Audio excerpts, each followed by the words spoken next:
Hey guys, welcome back to Zito Sports. This is an extremely special segment today. We'll be interviewing a sports person for the first time in a channel, and I'm so happy to have someone who's done tremendous thing at a very young age in a career, having to go through so many difficulties during the initial stages of a career.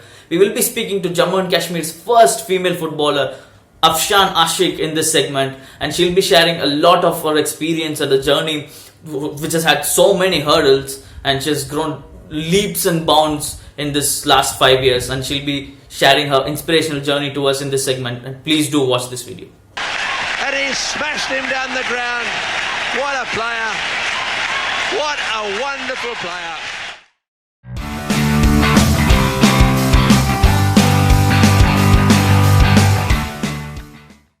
First of all, thanks a lot for doing this. It's a pleasure to have you on our channel. This is one of the first interviews that we are doing, and it's a pleasure to have you. Thank you so much, and I'm very glad that I'm the first person to join you for this interview. Right. Thank you. So, Afshan, what made you want to become a footballer? Like, there could be a million things that you could have become. Why football?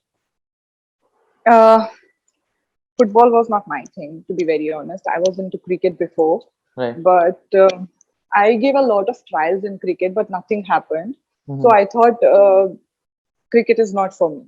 So Right. I quit sports. It's not about I quit cricket, I quit sports. Mm. I was like very much into my studies and all. Then all of the sudden, there was one coach from my college, and I don't know why he called me. He was like, I saw you sitting on the ground, and I thought you have an athletic body and you can play a sport which I want you to play. And I was like, okay, which sport you want me to play? So he was like, football. There was no one who used to play football in Kashmir, and I was looking at him, why me? Right. He was like, I think that you can take that initiative Mm-hmm. to go forward and to start a girls team of JNK. Mm.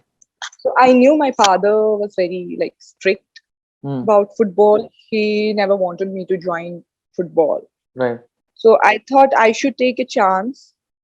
So he asked me to join his practice, where there were 20 boys in that club, and he wanted me to join in that club. And that time it was not that easy to play with boys in Kashmir. And I was like, let's give a chance to myself, because I was always into sports. Even though in my childhood, whenever anyone used to ask me what you want to be in your life, I was like, it, I do want to become a sports person. It can be any sports. Mm. Right. And then gradually I started training with them, and there were a lot of people who thought I can do better in football, and I can start girls football in JNK. Like boys football was always there, and the fame craze about boys football, it was great, but girls, there was no girl, and it was not easy to start playing or to start talking to girls about football, what football is, and how you can start your journey in football. But somehow he also helped me a lot. His name was Mm-hmm. Abdullah Dar. He was my first coach in my life. And when I started playing under him, he was 73 that time. Mm. So somehow it motivated me. Like at the age of 73, he wanted to do something for girls. Why can't we start and initiate and start talking to girls about football? So this is how my journey started as a footballer. Right. And then when I went into football, it was like my life totally changed. And I I was like, I wanted to do something good and do something better in football, not only in JNK but outside JNK. So this So is how I started. right. Now, what are the challenges that you had to face when to pursue your passion? That you found out your passion was football after some time, but then after Yeah. knowing your passion, what were the challenges that you had to face? Right from You know, convincing parents yeah, to it was the hardest part of my football career was convincing my family about football. right. My In my family, my mother and grandmother was always there to support me. They were Mm. the full supporter of mine. But when I went to confront my dad about football, that I want to play football and I want to pursue it as a career, not Like, I want to play it for some time. So he was totally opposite of mine. Like, he disagreed with my opinion. Hmm. And he was like, if you want to start a career in football from now onwards, I think you should leave and you should do something by your own. Hmm. And it was very hard for me. Till then, I was very dependent on my father. Like, on everything, I was dependent on my father. And all of a sudden, my father expected me to leave and do something on my own. So I thought it's a time to start my own club in Kashmir so that girls can come out and live their dream. Because I know a lot of girls who are interested in football, but lot of things like family, society, and all. But I thought taking that initiative, being a footballer and talking to girls about football, it was worth it. Because I think if I wouldn't have took that opportunity to come out and live my dream, I want to become a footballer, then there might, like, lot of girls who wanted to become a footballer, they wouldn't have done that. So it was satisfying. It was a very good thing for me that girls are more interested than me now, that they want to become a footballer, they want to do something in football as a career option. And then I started my first academy in JNK of girls. It was Unique Football Girls Academy. I used to train 150 girls in that academy from the Right. start. And then when people came to know that there are a lot girls who are playing football and they can do much better, then we got a support from government. From beginning, I was the only one who used to sponsor my girls, but then after government came in Hmm. and they supported us, like, Hmm. without their support it wasn't possible, obviously. Hmm. Then there were people who introduced me to the association, because before that I was not knowing there is a football association in our JNK. And when I came to know about association, I got affiliated with them. So they used to call me about match. There were no match for girls. We used Right. to practice, but no training. If you do train for years and years, but there is no competition in your life, then it's of no use training all the time and Right. doing, not getting such competitions. When you get some competitions, you'll came to know where you are lacking and where you have to do better. Right. So then I talked to my association that we can start a leagues for girls, so that girls can also be more interested in it.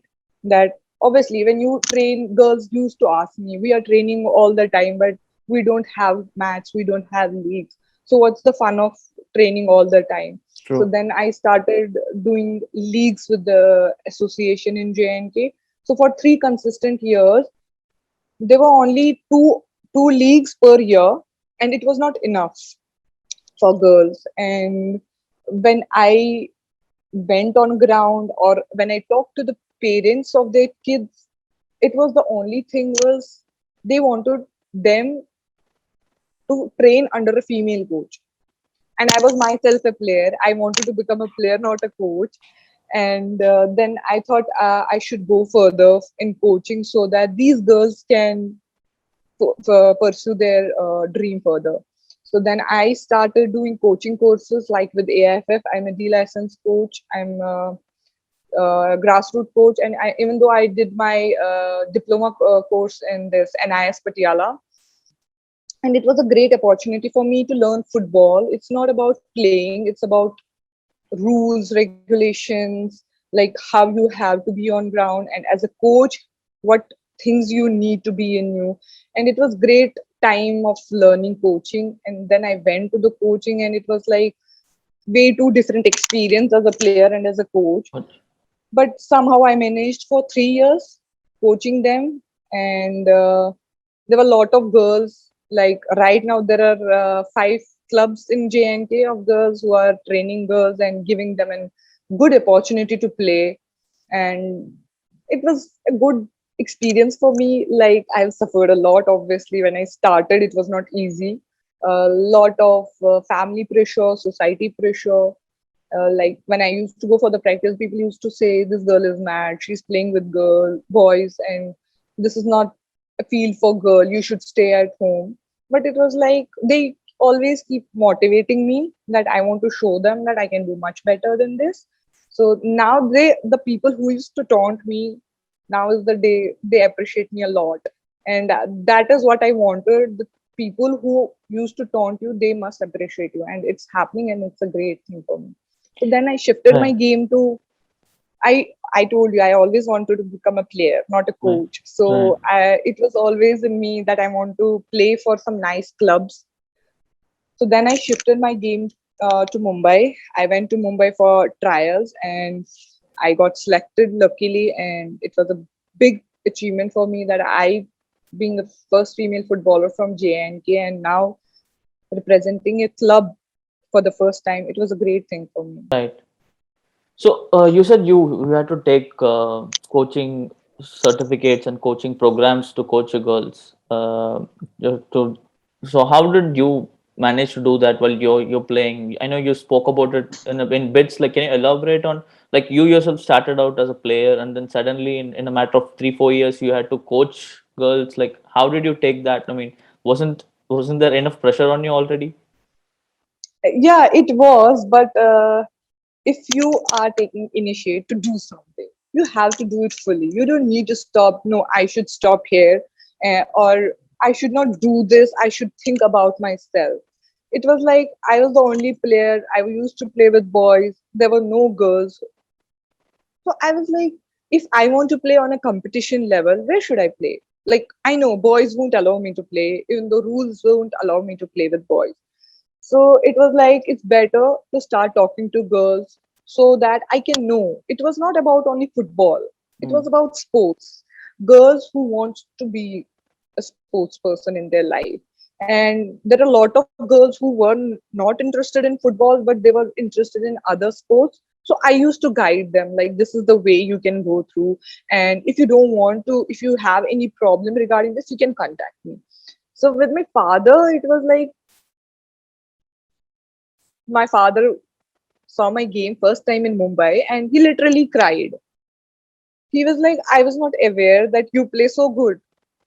I was like, like lot of times I asked you to come and watch my game. You never bother to come and cheer up for me. But now it's a thing like when my father used to come on ground and there were parents of my students and they used to ask tell my father that you are very lucky you have a girl like this. She is giving wings to a lot of girls in Kashmir and it's a big thing for you. Then my father was like, yeah, maybe something there is something my girl is doing. And then he stopped, it was not about only convincing my father. My father beated me a lot of times about football. Like he used to lock me up inside the room so that I couldn't go for the practice. But when my father understood things like, yeah, no, she's not doing anything wrong. She is just pursuing her dream. So then he was like, I won't support you, but I won't like मैं आपको Okay. support भी नहीं करूंगा मैं आपको आगे जाने भी नहीं. I was like okay fine let it be. It's good thing that you are there if I need you.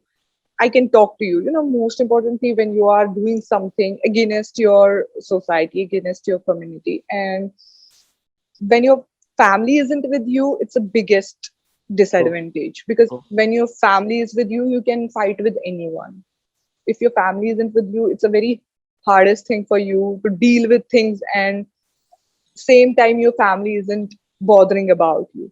But I was happy that my father showed me a lot of things so that I achieved my goal whatever I wanted to do in my life.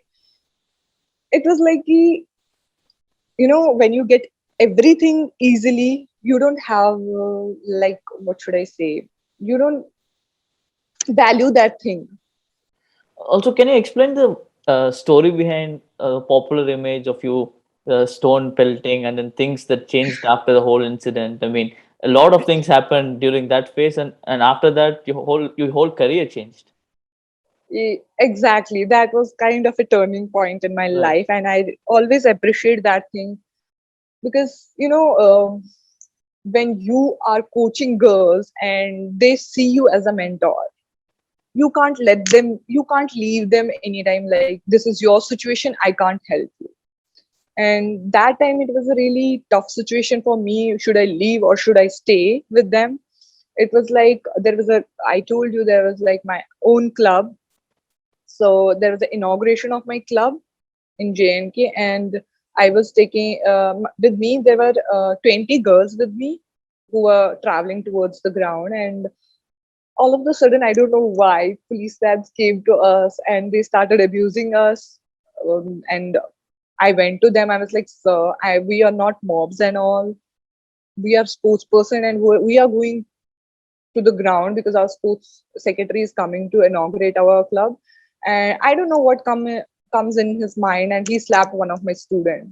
Hmm. Obviously, if you didn't do anything, and all of the sudden people will come on you and start abusing and will slap your student, yeah, anger is always there. So my students wanted to protest.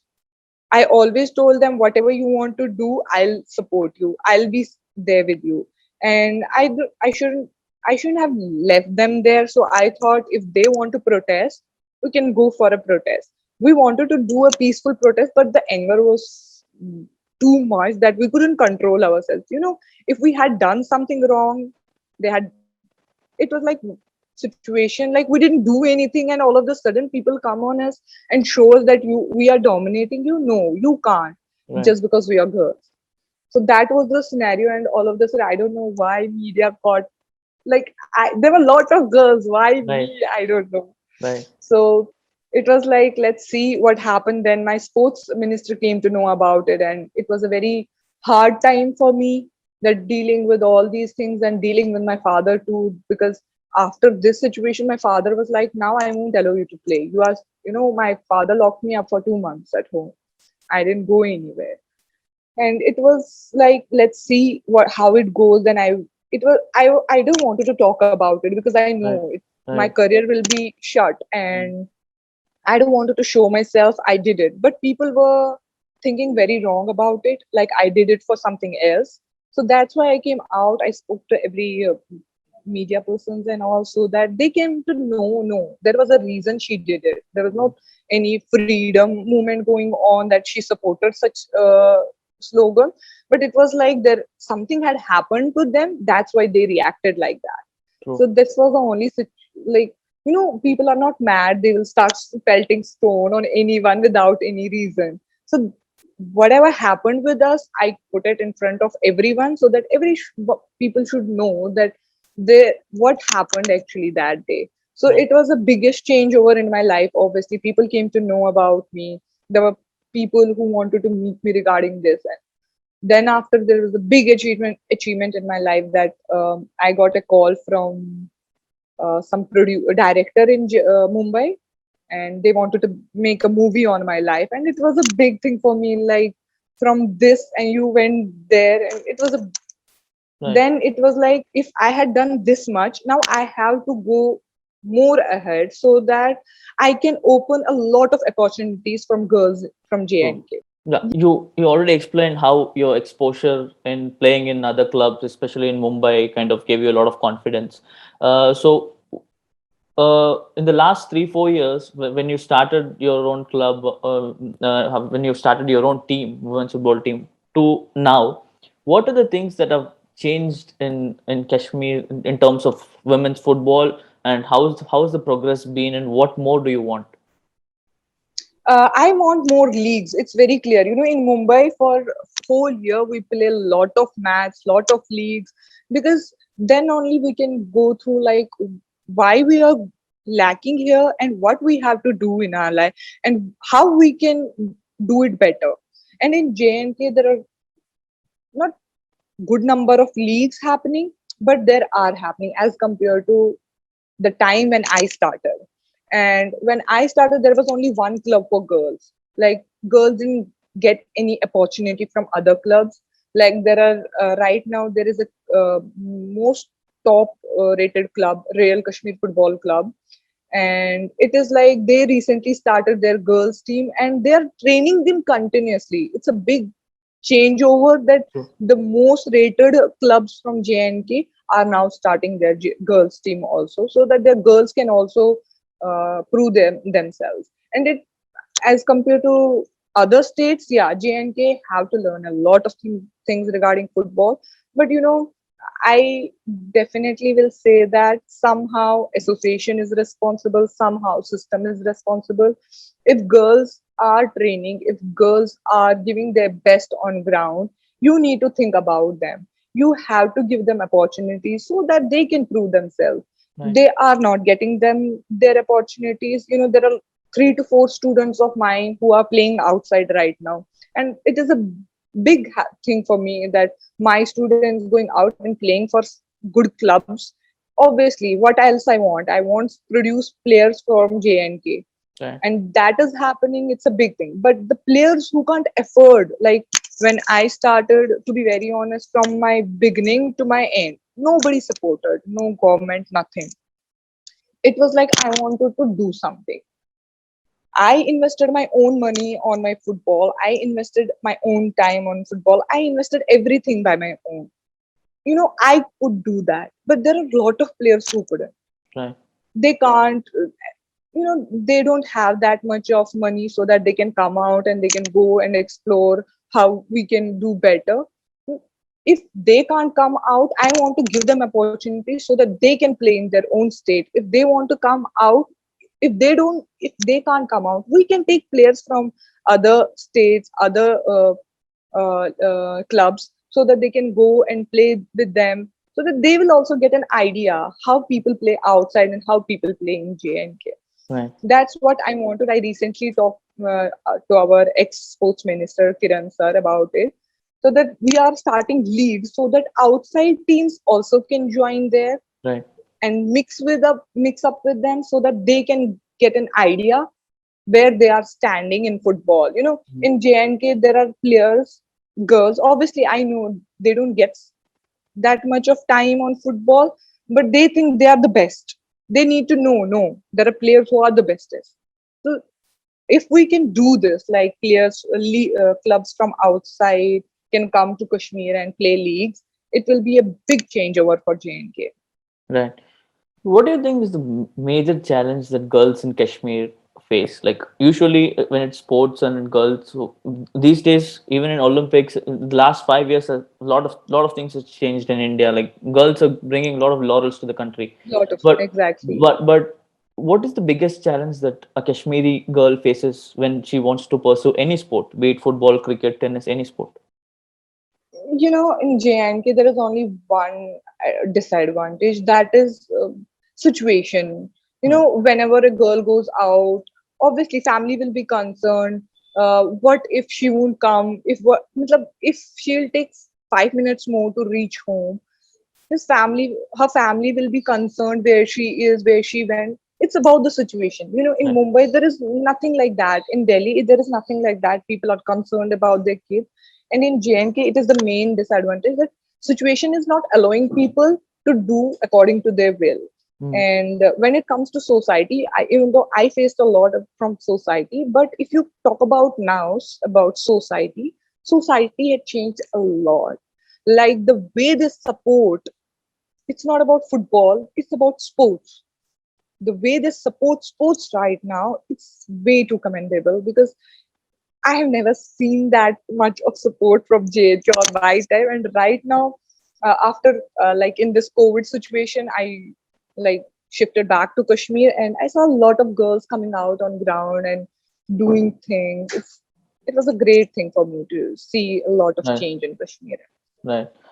How do you told me last time when we spoke about it, you told me I hope sports can change the perception of Kashmir. Son of Kashmir, yeah, Yeah. exactly. So how do you think as sports person or girl who's made football popular in a state, how do you think sport can change the perception about Kashmir? When When you hear Kashmir, a lot of people think about the issues, the separatists, the army, always curfews and all of that. How do you change the perception with sport?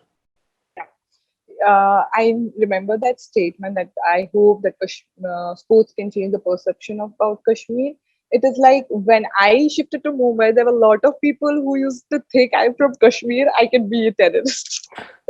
They used to call me like this. And when they saw me, when they talked to me, and the things they saw about me was like, obviously they change their perception. Now they are like, we are not scared of JNK.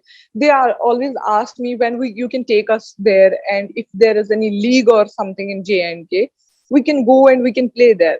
When went to Mumbai, it was not there. People used to get scared of by the name of JNK, like JNK. Oh, no, no, no, a lot of firings and all. But obviously, when I went there, people saw me. When there were a lot of my friends. We used to discuss about things in Kashmir, situations in Kashmir, and somehow I I was successful to change their mind about Kashmir. And right now, I guess if you talk about football and girls' football from outside, they respect Kashmiri footballers Right, now. right. You're only probably 27, 28, and there's already a Bollywood movie being made on you. What do you feel accomplished? I'm very glad that I met a lot of good people in Mumbai, and one is my director. And when I spoke about this project with him, it was very clear that he wanted to show the positive side of JNK, and I wanted to do it too. I don't want to show militancy, terrorism, all these things. So when we like sit and we spoke about this whole scenario, how we gonna do this project, and I felt good that people should know that there are a lot of talent in Kashmir, but they just need an opportunity to showcase their talent, and it was a great opportunity for me to do so. Mm, And I said yes because not because of my story is coming out, it's just because I feel that it's a JNK story. right, People should know that there are girls who are doing their best to live their dreams. If she can do it, obviously there are a lot of girls can do it. And the best thing I told you, the positive side of Kashmir, how Kashmiri have good talent in Kashmir, and that is the main thing I wanted to show in that one movie. right. Finally, the last couple of questions. You were invited for a video conference with the Prime Minister and during the lockdown to get fit moment. How did you feel about that? Especially sharing a stage with a lot of accomplished sports persons alongside you. How was that? Obviously, it was a big achievement, or we can say big opportunity for me when I got to know that I have to join them for the video conferencing on first Fit India anniversary. And I was like, okay, I have showed myself a lot to the people that they remember me. Yeah, there is a girl who's doing a lot of good things in JNK, and we should give her a chance to say what she thinks about fitness in JNK. And when it comes to prime minister, obviously it's a big thing in my own self, like PM calling me and asking me like if you can join us. And obviously, yeah, why would I say no for that Right, opportunity? And right, I want the people understand there is nothing like JNK can't do. There are a lot of things, like if we talk about atmosphere, if we talk about things in Kashmir, we have got a lot of good things in Kashmir. If you know that it's called a paradise on earth. right, So we wanted to channelize that paradise on a right path. right. So that was the only thing. And sharing that like video conferences with such a great personalities like Virat sir and Milan sir, it was great. Like Rutuja ma'am, I had a great time with all the people, because I came to know a lot of things which I can do in my life too from Right. Virat sir. So I need to keep my fitness more updated so that Right. I can say everybody like, yeah, Right. I am fit. Finally, Afshan, what do you want to do? What do you want to go forward and do in the next 5 years in your life as a sports person or as a coach or anybody? Like, what do you want? Uh, Not only JNK football team, as Indian women's football team and the opportunities. What do you want? To be very honest, it's my dream to play for my country. So my goal is very clear. Once I play for my country, I'll go and search for some clubs in foreign, so that there will be like there are a lot of players like Baladi, like Aditi Chauhan, who are playing for some nice clubs in foreign, and I want to do so that people can remember me always. Like, yeah, there is one more girl who went out to see her love. So this is my dream that once I play India, I'll go out, I'll search for some good clubs so that I can sign a good club in foreign. All right, Afshan, thanks a lot for your time. It's been a pleasure talking to you. I hope you continue to inspire a lot of girls across the country to come out and play any sport they want. And it's been a pleasure talking to you. Thank you. Thanks a lot. Thank you so much. Thank you. Thanks. Hope you guys enjoyed this interview with Afshan Ashiq. Please do keep supporting the channel to watch many such interviews with different sports person. And don't forget to like, share, and subscribe to our channel. Thank you.